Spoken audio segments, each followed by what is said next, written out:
Graça e paz, irmãos. Grande privilégio é ser salvo em Jesus Cristo e poder servi-lo. Esse é o grande privilégio. Outro privilégio é poder fazer parte da sua igreja. No meu caso, ser ministro da palavra. Fazer parte do presbitério de Campinas. Grande privilégio é fazer parte da comissão de organização da Igreja Shalom. E um privilégio também, entre tantos privilégios, é poder ter sido designado pelo presbitério para deixar uma palavra bíblica com os irmãos. Embora todo o nosso culto hoje, desde o início, tenha sido repleto, recheado de orientações da palavra do Senhor, mas há esse momento específico para que nós deixemos de uma maneira marcante e vibrante. E eu tenho certeza que pelo menos o texto que eu vou utilizar, os irmãos não esquecerão tão cedo, viu, reverendo Idi? Quando eu vi a divulgação do nosso trabalho, eu falei, esse versículo está diante daquilo que eu havia pensado em deixar uma palavra de incentivo à continuada na luta. Embora, em termos de igreja presbiteriana, hoje, como disse o reverendo Edilson, ano zero, mas os irmãos já estão aqui na caminhada há muitos e muitos anos, e é isso que nós desejamos. Então, nossa palavra tem esse sentido. Então, a minha saudação aos colegas pastores, a toda a igreja aqui reunida, a membros de outras igrejas que estão participando aqui, aos seminaristas que estão presentes, e que, de fato, esse momento seja um momento, como todos os outros, de reflexão nas coisas de Deus, reflexão naquilo que o Senhor tem posto para nós, porque isso fará grande sentido. Fez, está fazendo e fará grande sentido nas nossas vidas. E o texto é Mateus, capítulo 16. Mateus, capítulo 16. A partir do versículo 13. E a minha versão, Noidi, não é a mensagem, não é a linguagem de hoje, mas a minha aqui é a linguagem de ontem, de antes de ontem. Mateus 16. Não que eu seja, de antes de ontem, mas... Indo Jesus, a partir do versículo 13. Indo Jesus para as bandas de Cesareia de Filipe, perguntou a seus discípulos: quem diz o povo ser o Filho do Homem? E eles responderam: uns dizem João Batista, outros Elias, e outros Jeremias, ou alguns dos profetas. Mas vós, continuou ele, quem dizeis que eu sou? Respondeu Simão Pedro e disse: tu és o Cristo, o Filho do Deus vivo. Então Jesus lhe afirmou: bem-aventurado és, Simão Barjonas, porque não foi carne e sangue quem te revelou, mas meu Pai que estás nos céus. Também eu te digo que tu és Pedro, e sobre esta pedra edificarei a minha igreja, e as portas do inferno não prevalecerão contra ela. Dar-te-ei as chaves do reino dos céus. O que ligares na terra terá sido ligado nos céus, e o que desligares na terra terá sido desligado nos céus. Então advertiu os discípulos de que a ninguém dissesse ser ele o Cristo. Uma das preocupações, e eu penso que isso tem sido aí ao longo da história da igreja, é o fato da igreja se preocupar de que o mundo não entre na igreja. É uma linguagem que constantemente nós vimos, Precisamos nos preocupar. A igreja precisa se precaver para que o mundo não entre na igreja. As coisas mundanas não entrem na igreja. De uma tal forma que isto trouxe para a vivência cristã, isto trouxe para... Obrigado.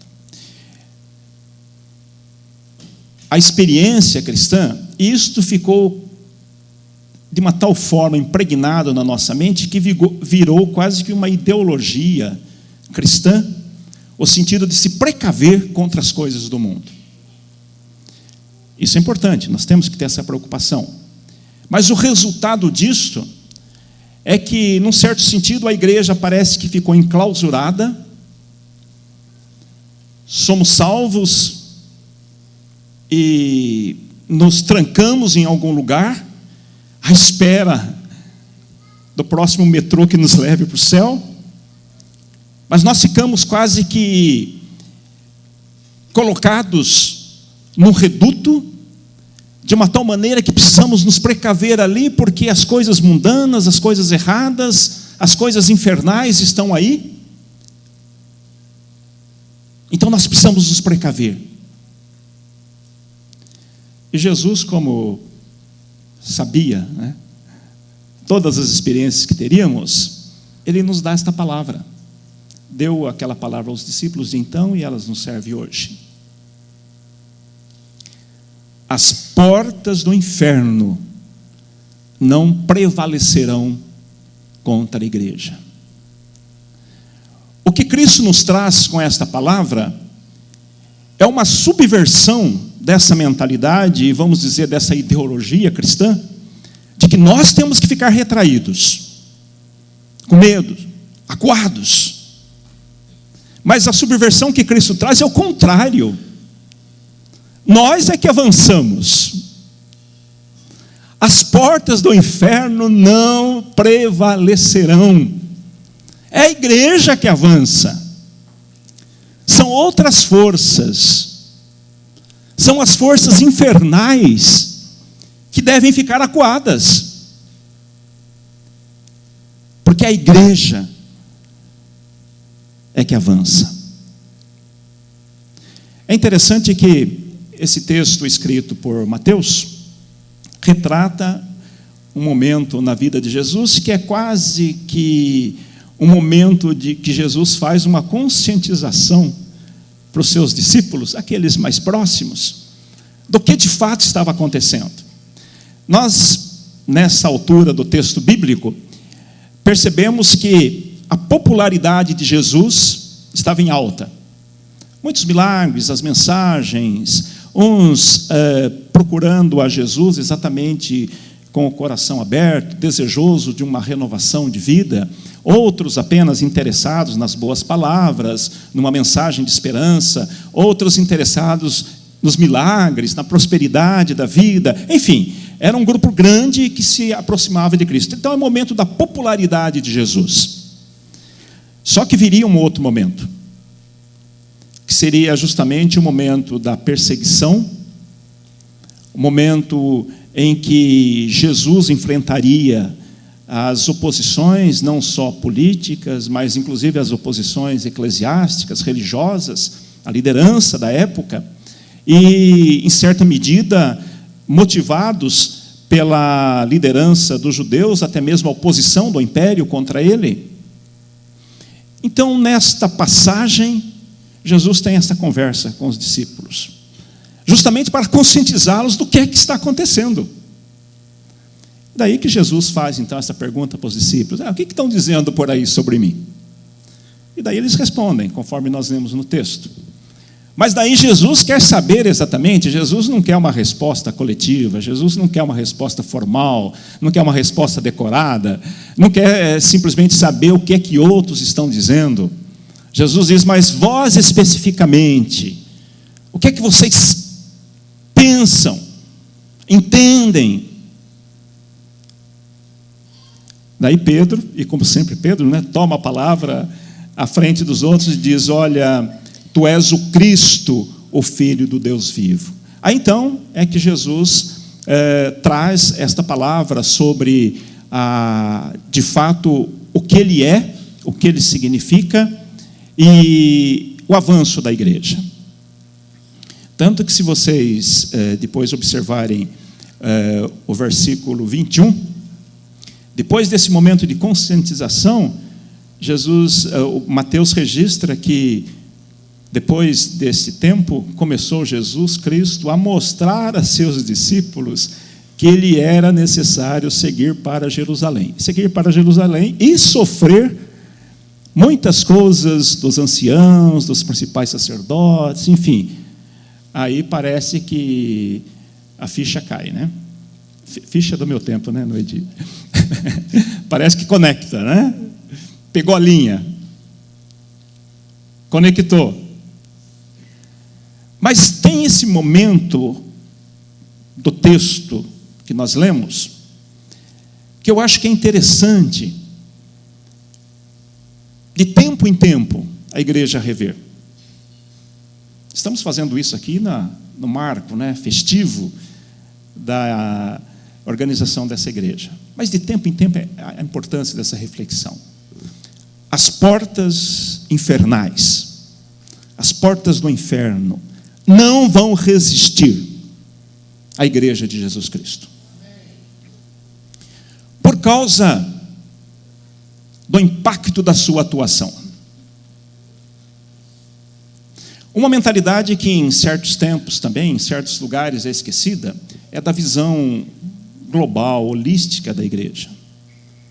Nós não somos um povo pequeno, feliz, acuado, cantando entre nós, pensando entre nós e, como eu já disse, esperando a próxima ida para o céu.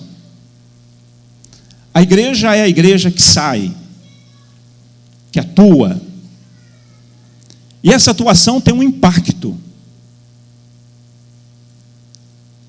A igreja avança, não só denunciando as coisas infernais, e isso parece que é fácil, mas também cumprindo uma tarefa que é mais difícil,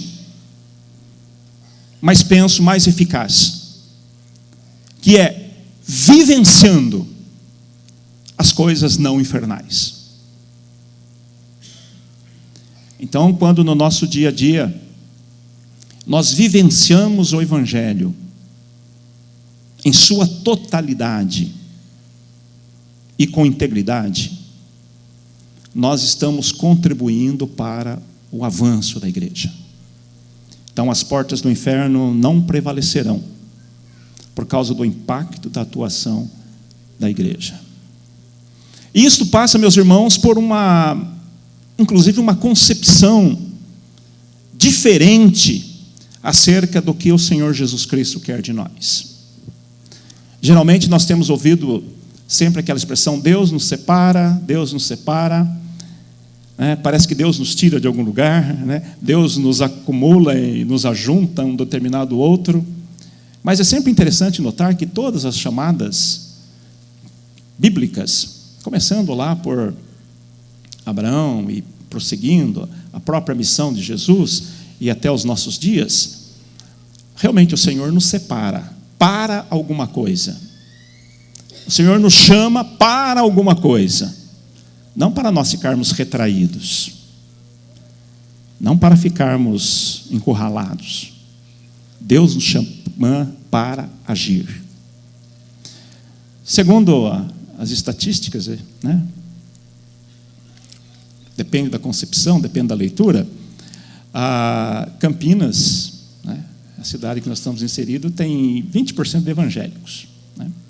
Se bem que nesse evangélico aí também cabe de tudo, né? Mas, tudo bem, pelo menos são pessoas que estão dispostas a alguma coisa. E fora outras expressões do cristianismo, então esse número poderia ir um pouco mais, né? E um dia, eu estava em frente a uma grande igreja, né, esperando uma pessoa com a qual eu ia conversar, e terminou o culto. E aí eu vi aquela multidão de pessoas pelas ruas, né, saindo do culto. Graças a Deus, né? Coisa boa. E é isso mesmo, né? Daí eu fiquei imaginando nessa estatística, né, e eu só nivelei pelos evangélicos, ainda, como eu disse, que seja um termo meio global, né?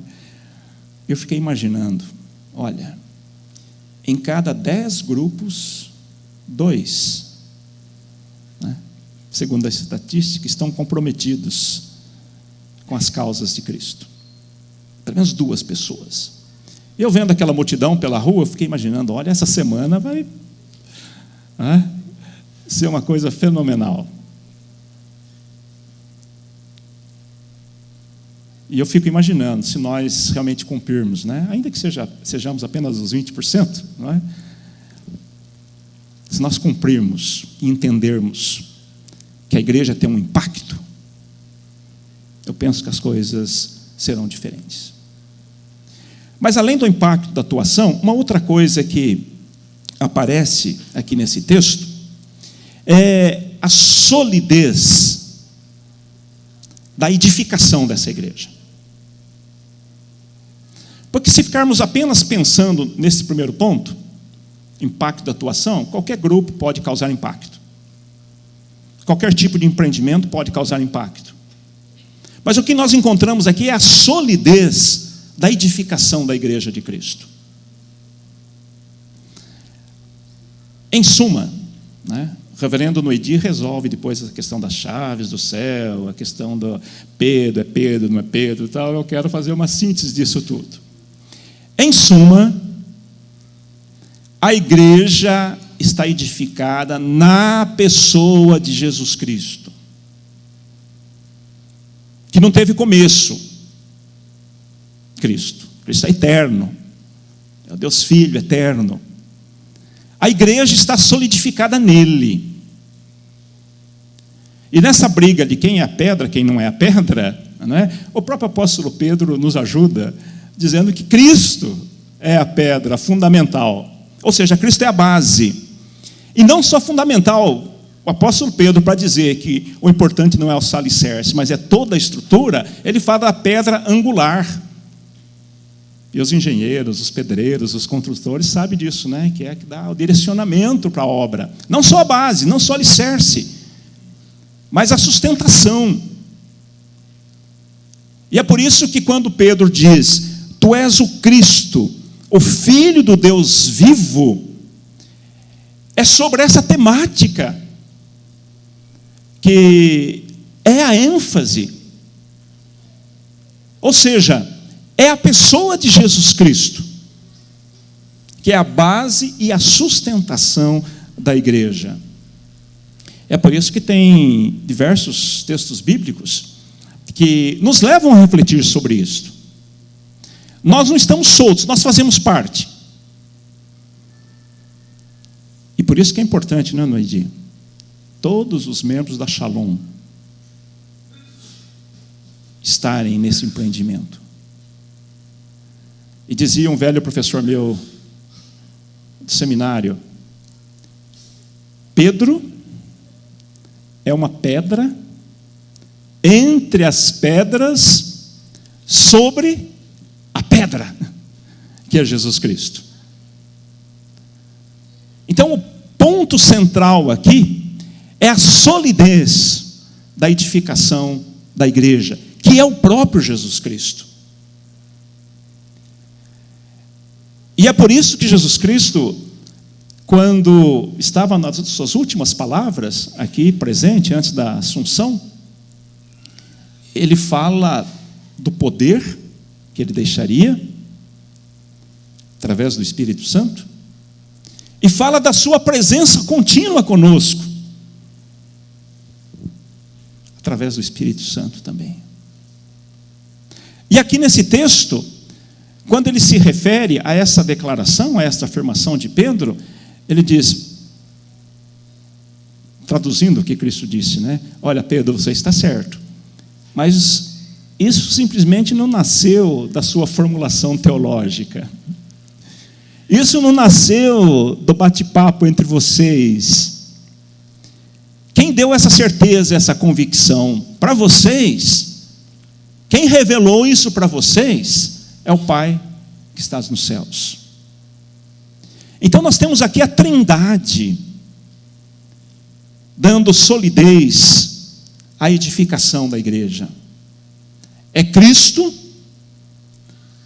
é o Pai que revela essas coisas, e é o Espírito Santo consolidando tudo isto, e concedendo poder e unção à igreja. Então, as portas do inferno não prevalecerão contra a igreja por conta dessa solidez da sua edificação. Mas uma outra coisa que a gente percebe na história da igreja, e a partir desse texto também, é os membros à disposição. Impacto da atuação, solidez da edificação e membros à disposição. Sem querer trazer aqui, né, aquela causa e efeito, ou seja, porque os membros se colocaram à disposição é que a igreja se fortaleceu. Sem querer entrar nessa de causa e efeito, o que nós entendemos na história da igreja, na história da Shalom, é que existem membros à disposição. Porque se a nossa ideia é de que haja transformação, né, transformar vidas, para que as coisas infernais estejam perdendo o terreno, não é essa a nossa ideia? Os membros se colocando à disposição, haverá de fato a mensagem libertadora, a mensagem de mudança de entendimento, porque são pessoas que compreendem e sentem a necessidade do mundo pecador, e são pessoas que se entregam a essa tarefa. Quando o técnico Muricy Ramalho era técnico de um bom time, né? Perguntaram a ele: como é que você faz, né, qual que é o seu critério de motivação para os jogadores? Né? Porque aquele time na época estava bem, né? Hoje está mais ou menos. O que é que você faz para motivar?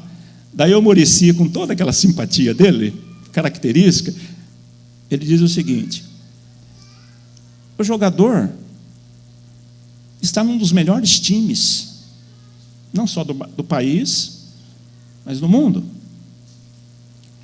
Os salários desses jogadores podem ser comparados a salários de times europeus. O centro de treinamentos desses jogadores é excepcional. E eu tenho que motivá-los ainda. Eu tenho que ficar motivando. E eu fico pensando, meus irmãos, eu escapei do inferno. Melhor do que isso, Deus me chamou para a glória eterna. Me concedeu o privilégio de servi-lo, chamá-lo de meu Salvador e meu Senhor. Me trouxe e me deu o privilégio de vivenciar os seus princípios e seus preceitos nos meus espaços. E eu tenho que ser motivado ainda. O pior é que a gente precisa, né? Pior que pela limitação nossa, pela nossa finitude, de tempo em tempo, nós precisamos ser motivados. Motivados para que tenhamos essa disposição. Jesus, conforme o versículo que nós lemos, 21 depois, parece que no princípio essa motivação foi meio complicada. Olha, eu vou para Jerusalém, vou sofrer. Então parece que não motivou muito, né? Mas pelo contrário, esses discípulos estavam num ardor, num fervor, numa comunhão tão intensa com o Senhor Jesus, pela redescoberta da vida, pelo entendimento da salvação, que qualquer proposta de luta, de enfrentamento, seria uma grande motivação. Alguns dizem: hoje é a cereja do bolo aqui, né, Noide? Mas não é. Né? O bolo não está pronto ainda, né? Uma festa. Mas o convite é para que nós continuemos contra as coisas infernais. Por isso precisa da nossa disposição. Precisamos de membros à disposição. Estamos felizes que os irmãos aqui da Shalom já tiveram, praticaram e estão tendo essa disposição. E a história da igreja, a história bíblica e posterior, é cheia de exemplos de pessoas que se colocam à disposição. Pastor Dr. James Kennedy, muitos já leram obras dele, né? E eu acho que talvez a mais conhecida seja o Evangelismo Explosivo, né? Ele que criou essa temática do evangelismo explosivo. Ele contou numa das suas mensagens que ele esteve num congresso, falando sobre essa importância dos membros estarem à disposição. Depois ele quis orar com aqueles que naquele momento queriam reconsagrar-se para a tarefa cristã. E ele enfatizou a importância das pessoas se entregarem a essa tarefa integralmente, totalmente. E ele disse que entre as pessoas que vieram ali à frente para o momento de oração, veio um cadeirante, sem as duas pernas, e por um gesto ele foi orar por todos, mas tomando como referência aquele cadeirante. E naquele momento o cadeirante fez uma pergunta para ele, dizendo, olhando para o seu estado físico, dizendo o seguinte: será que Deus aceita a metade de um homem? Daí o Dr. James Kennedy responde: Deus aceita, desde que este homem se entregue totalmente a Ele. Então não importa a nossa condição, não importa as nossas capacidades, não importa a nossa situação passada, não importa os dramas que estamos vivendo hoje, e não importará os dramas que viveremos depois. As portas do inferno não prevalecerão contra a igreja, quando houver também membros à disposição. O reverendo Edilson, no vídeo, nos lembra que 12 de agosto, 1859, é uma data muito marcante para nós, da Igreja Presbiteriana. Lembramos na história a chegada do missionário, nós o conhecemos mais pelo sobrenome, né? Simonton, Ashbel Green Simonton, que teve um ministério relativamente curto aqui no país, né? Ele chega em 1859 e falece em dezembro de 1800 e... Eu falei 1800? 1900? 1800, falei certo. Né? E falece em 1867, em dezembro de 1867. Portanto, 8 anos, né? 7 anos e pouco, 8 anos aqui no país. Mas é interessante que, com esta preocupação da missão da igreja, de uma maneira integral, holística, entendendo que a sociedade precisa ser impactada, as forças infernais precisam ser enfrentadas e vencidas com o avanço da igreja. Com essa preocupação de membros à disposição e com essa preocupação do Evangelho firmado em Jesus Cristo, em julho de 67, portanto, alguns meses antes da sua morte, há uma palavra dele para o presbitério lá do Rio de Janeiro. E nesta palavra, esta palavra tem o tema: os meios próprios para plantar o reino de Jesus Cristo no Brasil. Então, missionário chegando, né, alguns anos de ministério, e depois da sua experiência, sua vivência aqui, ele dá esta palavra: os meios próprios para plantar o reino de Jesus Cristo no Brasil. E vejam a preocupação dele. Ele diz: disseminação de bíblias, livros e folhetos. Que na época era a tecnologia de ponta, né?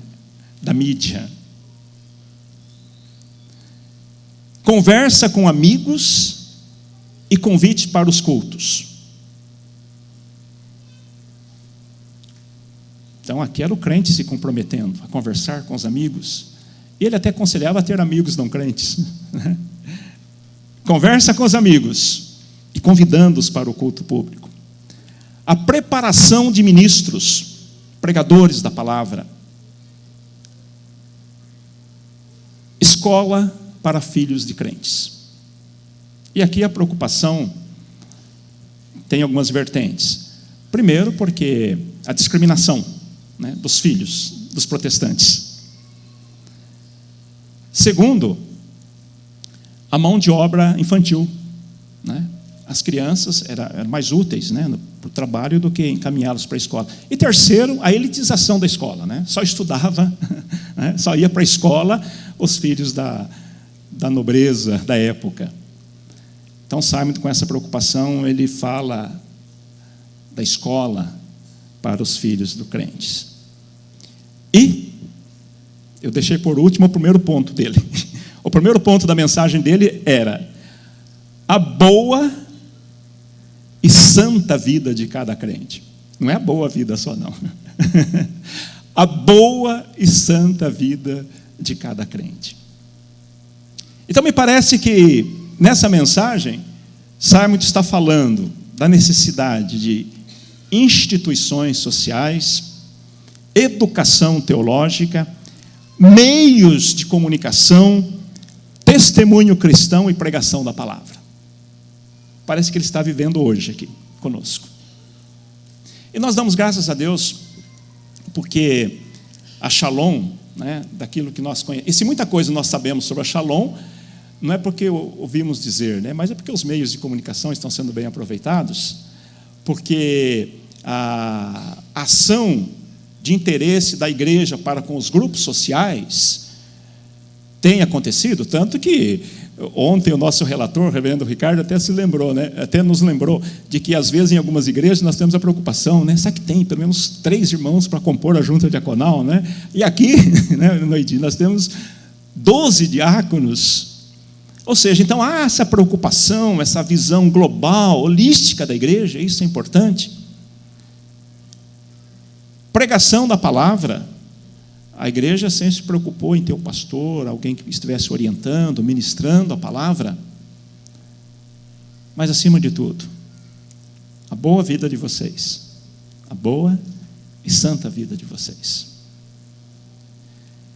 Então, a minha palavra, nesta manhã, é relembrando isto, de que as coisas infernais não resistirão à Igreja de Cristo, portanto, a nossa participação também, por causa do impacto da nossa atuação. Por causa da solidez da edificação, nós estamos solidificados em Jesus Cristo. E por conta dos membros à disposição que somos nós. E eu gostaria de encerrar esse momento. Vocês viram que o vídeo do Noidi teve centenas e centenas de visualizações, né? Viu, Noidi? E naquele vídeo de convite, né, um vídeo de convite para esse nosso momento, ele usa um texto bíblico, como eu disse, é o mesmo texto que nós utilizamos aqui, e usa numa linguagem deu quase 600 visualizações, então ele sabe decorar aquilo que ele falou lá, porque repetir 600 vezes é muita coisa, né? E eu gostaria de convidar o Noidi para que viesse aqui à frente, e ele vai puxar, né?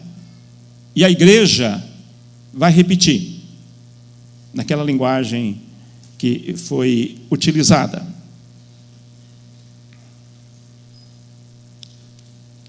Vamos colocar em pé e vamos repetir. Ele sabe de cor, porque já repetiu mais de 600 vezes. Então, está emocionado. Eu sei, como vocês não sabem, vou pedir para projetar. Isso. Eles só sabem de cor na linguagem de antes de ontem. Viu? Vamos lá?